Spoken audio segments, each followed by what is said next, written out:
ఈ స్తోత్రం లక్ష్మిని ఉద్దేశించి చదివింది కాబట్టి పెళ్లి కాని మగపిల్లలు ఎవరైనా ఈ స్తోత్రాన్ని నియమంగా అమ్మవారి దగ్గర చదివితే అతనికి భార్యగా ఎవరు రావాలి?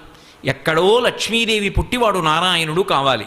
కాబట్టి ఎటువంటి పిల్ల భార్యగా వస్తుంది అంటే ఆమె సుశీలాం సుందరీం రమ్యాం అతిసుప్రియవాదినీం పుత్ర పౌత్రవతీం శుద్ధాం కులజాం కోమలాం వరాం.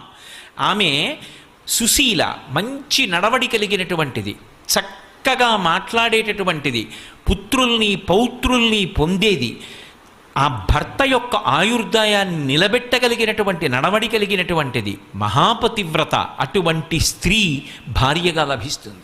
లక్ష్మీదేవి యొక్క స్తోత్రము అంత గొప్పదిగా వర్ణింపబడింది. అందులో ఆ తల్లి దర్శనమిచ్చింది. నేను ఎక్కడ ఉంటాను అంటే కైలాసే పార్వతీత్వంచ క్షీరోధే సింధుకన్యక